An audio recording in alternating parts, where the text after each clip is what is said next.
Hi there, my name is Bev, and today I'm sharing 16 of the books that I want to read this spring.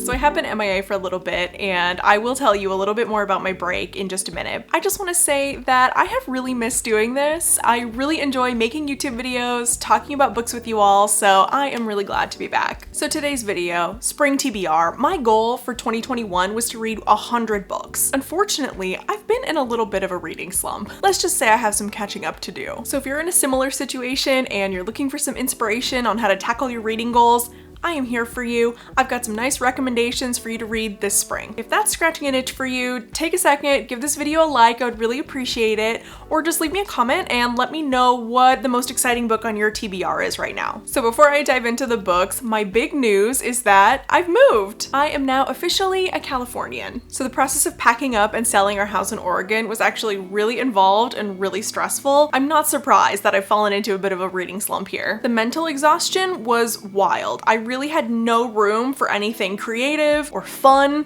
for weeks at a time. Moving is a lot of work, but we made it. Kind of. I'm actually staying in my in-laws' house right now, which is so generous and kind of them to let us stay here. I'm spoiled for choice on filming locations. Like, I had to get this couch in because I'm obsessed with it.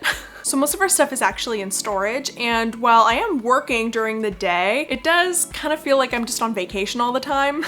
So it's been really relaxing. It's been so nice to just chill finally. So we moved to the California Bay Area from Portland, Oregon, and the move is really bittersweet for me because I grew up in Portland, so there is a lot that I'm leaving behind that I'm really gonna miss. I have had like waves of sadness come over me, but nothing too crazy yet. I'm sure it'll come and I'll get really homesick, and that's just a part of life. Why did we make this move? The pandemic. Blame the pandemic. The last year's really forced us to slow down and just think about what we could do to enjoy our life even more. Pursuing this move was a chance for us to make a change, kind of have an adventure, also be closer to family, and the weather.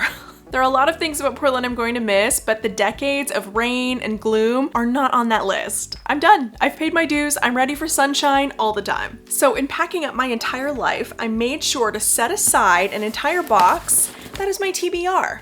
So I thought I would unpack this for you today. I'm definitely a mood reader, so I made sure to pack books from different genres that I know that I enjoy. So I've got 4 books from 4 different genres. The first one is going to be literary fiction, and then I've got some romantic books. They're not really romance, but romantic. We're gonna do some sci-fi fantasy, and then also nonfiction. I also couldn't help myself, even though I packed this whole box full of books, I had to get on to my library app and download some audiobooks. I have a couple of those sprinkled in as well. The first of which is Sharks in the Time of Saviors by Kawai Strong Washburn. This one has elements of magical realism, and it starts in like mid-90s Hawaii and takes place over the course of like 14 years. I know that it's a family saga, and I've also heard that it's really unpredictable, so I tried not to spoil myself on too many of the plot points. It apparently touches on themes like destiny, homeland, history, things like that. I think this is gonna be a juicy one. Next up, we have The Nickel Boys by Colson Whitehead. This one won the Pulitzer Prize, and it's based on a true story. This is set in the US during the 1960s in a juvenile reform school / torture chamber.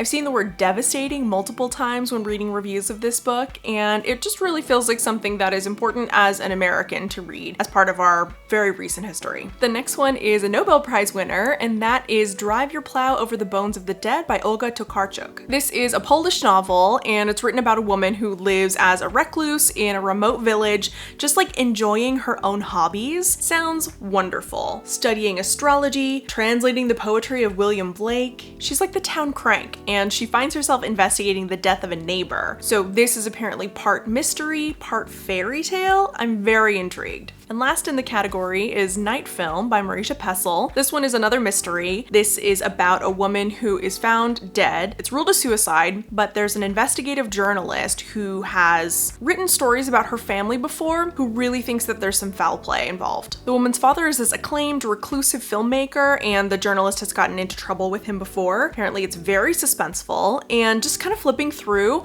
I noticed that there are some really fun like visual elements to the novel. Websites, more websites, but kind of like news story-ish. It's kind of giving me House of Leaves vibes, but only in the ways that I actually enjoyed House of Leaves, so it should be a good one. All right, getting into my more romantic selections. First one I've got for you in this category is The Song of Achilles, and I loved Circe by Madeline Miller, so I definitely had to pick this up and get going on this. Apparently everybody likes The Song of Achilles better than Circe. This is the stories of Achilles and Patroclus and their inseparable bond, and I cannot wait to cry. Next up, I have a Booker Prize winner, The Remains of the Day by Kazuo Ishiguro, and this is very English. This is about a butler in post-war England reflecting on his 30-year career in Darlington Hall. I hate when books get a movie adaptation and then future book covers are just film stills. Something about that really turns me off, but I do enjoy Anthony Hopkins looking very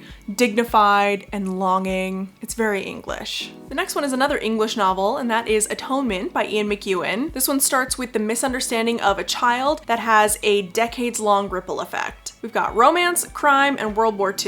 When I looked for reviews on this book, I found that they were all pretty vague, which makes me think that it's kind of a twisty one, or at least there's some kind of reveal going on here. So I didn't want to spoil myself too much, so I don't know a ton about it, but I'm very excited to read this. It appeals to me in a lot of the same way that The Remains of the Day does, but maybe a little bit more exciting and from a different point of view. Maybe we've got like an upstairs and that's a downstairs kind of situation. And last of the category is Stay With Me by Ayobami Adebayo. I've definitely talked about this book before because it's been sitting on my shelf, bright as sunshine, forever, and I've still not gotten around to reading it, so hopefully this is the time. This one's about a couple who gets married, and in their culture, polygamy is the done thing, but they decide that together, that's not for them, they don't want to do it. Unfortunately, they have a lot of trouble getting pregnant, and so the husband's family shows up at their doorstep about 4 years into their marriage with another girl, says, this is gonna be your second wife. The premise is devastating already. Like, I'm angry and I haven't even cracked the book open yet. I'm just gonna go ahead and, like so many of the others, get ready to cry. So getting into my sci-fi fantasy picks, the first one I'll share with you is Needful Things by Stephen King. This one is an audiobook that I've downloaded, and it takes place in Castle Rock. I think I heard that it's maybe the last in his Castle Rock novels. So a man in this town opens a shop called Needful Things, and anybody who enters the shop finds the item of their lifelong dream. As payment, the shop owner requests a deed, which turns out to be like pranks and weird, harmful things to other townspeople. All of the people in the town start getting pitted against each other, and I imagine it gets out of hand. The next sci-fi fantasy pick is a dystopian tale called Parable of the Sower by Octavia Butler. This was an early pandemic recommendation, I think because it is about like societal collapse after economic and environmental disasters. Kind of feels a little bit too real for people to be recommending in March of 2020, but here we are. This is definitely a dystopian survival situation, very end of the world, which I love, and I've heard that it's incredibly dark. Like, too real, too dark, which I also love. So even though I am a little bit scared, I think I'm really going to enjoy it. Next on my list, more dystopia. We have The Obelisk Gate by N.K. Jemisin. This is the sequel to The Fifth Season by N.K. Jemisin. I read that last year and it was one of my favorite books of the year. I 100% recommend it. If you haven't read The Fifth Season, I don't know what you're doing. You need to go out and read that right now. Even if sci-fi fantasy is really not your thing, I still highly recommend it. The storytelling is so creative without relying on the like magical world building part of it. Like, there's definitely world building, but that's not all that it has to offer. It's a masterpiece. Obviously, I'm going to read the sequel. The last book in my sci-fi fantasy selection is Dark Matter by Blake Crouch. Oh my gosh, I need to stop talking about this book and just read it already.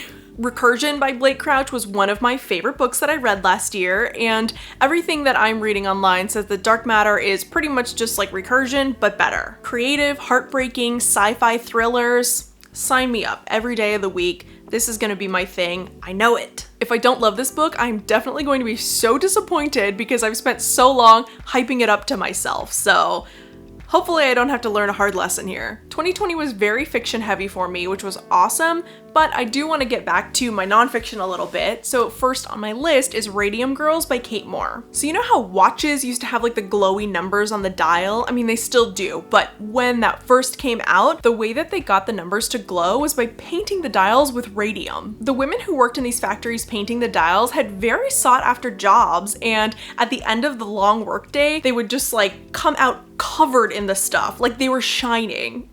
And nobody thought to tell them that it was poisonous. Yeah, like fatal. I really enjoy a corporate scandal. If you have any great recommendations, whether that be a book, movie, podcast, please leave me a comment. I definitely want to know. Radium Girls, I think, is going to be really tragic, very tough read, but ultimately a really important workers' rights story. Okay, this next one I'm a little bit embarrassed to share, and that is Big Magic by Elizabeth Gilbert. This is the woman who wrote Eat, Pray, Love, and that is not my thing, not my vibe. But I have been convinced to check this one out. This is Elizabeth Gilbert's advice personal development book about living a more creative life. I never used to consider myself a creative person. That's actually a huge reason why I started this channel, was to kind of give myself a creative outlet and force myself to tap into that part of my brain. And I really found that it helps me in so many other areas of my life. I was so closed off to the idea of creativity because I just thought that that wasn't a part of who I am, which is so limiting because creativity is a part of everyone. So for that reason, this book caught my attention, and the more that I read about it, the more I realized that I think it's actually incredibly pragmatic. I don't know. I'm curious. I hope I'm going to be pleasantly surprised by this one.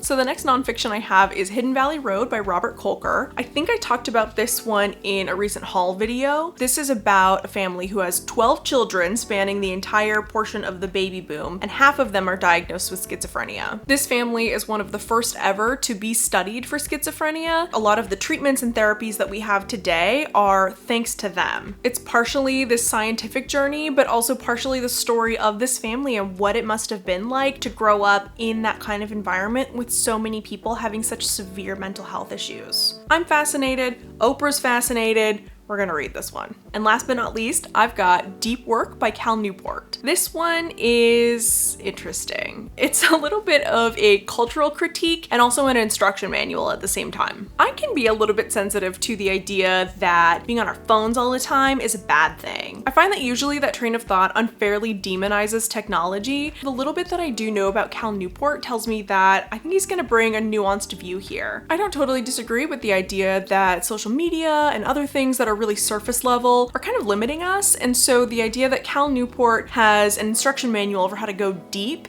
and do courageous deep work, it's definitely interesting. I don't hate it. I'm definitely curious. We'll see what Cal Newport has to say. Okay, that was it. Those are my 16 books that are on my TBR for this spring. Hopefully I can get through all of those and more and get on track to hit my 100 books in 2021. I know it's been a minute, so thank you so much for coming and spending a little bit of time with me. I really, really appreciate it, and I will see you in the next video.